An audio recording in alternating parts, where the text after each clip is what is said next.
ખજૂરભાઈ તરીકે જાણીતા નીતિનભાઈ જાની કે જેમને હવે હર કોઈ ઓળખતું થયું છે, જેઓ કોઈપણ પ્રકારની આર્થિક વિડંબણાથી પીડિત વ્યક્તિને બહાર લાવે છે. તેઓની સેવા જાત પાત જોયા વગરની નિસ્વાર્થ સેવા છે. તેઓ દરેક જરૂરિયાત વ્યક્તિ માટે ભગવાનથી ઓછા નથી. સેવાકીય પ્રવૃત્તિમાં હર હંમેશ તત્પર રહેતા ખજૂરભાઈ તરીકે જાણીતા નીતિનભાઈ જાની આજે બનાસકાંઠા જિલ્લાના ડીસામાં આવી પહોંચ્યા હતા અને તેમના આગમનના સમાચાર વાયુવેગે પ્રસરતા હજારો લોકો તેમને દેખવા માટે આવી પહોંચ્યા હતા.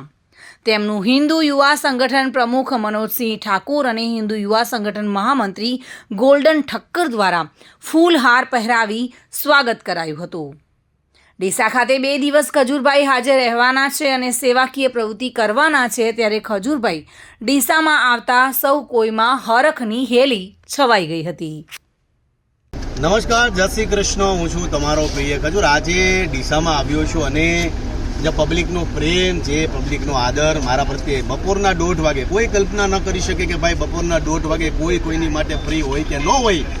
મને પોતાને વિશ્વાસ નહોતો કે ભાઈ પબ્લિક હશે કે નહીં, પણ 1:30 વાગે એ પાછા ભર ઉનાળે જે પબ્લિકોનો પ્રેમ મારા પ્રત્યે રહ્યો છે, આટલું બધું પબ્લિક આવ્યું અને જેટલા પણ આ લોકો ડીસાના આવ્યા છે તમામનો ખૂબ ખૂબ આભાર. કેમ કે બાઉન્સર હતા નહીં અને આ લોકોએ જે દિલથી એક મહેમાન તરીકે મને જે પ્રેમ આપ્યો છે, તો તમામ લોકોનો ખૂબ ખૂબ આભાર. જેટલા લોકો આવ્યા છે, આવેલા આ બધા તમે જુઓ પઠ્ઠા જેવા માણસો છે, કાંઈ ઘટે નહીં. તમામ લોકોનો ખૂબ ખૂબ આભાર, જેટલા પણ ડીસાના લોકો છે. જય માતાજી, જય શ્રી કૃષ્ણ.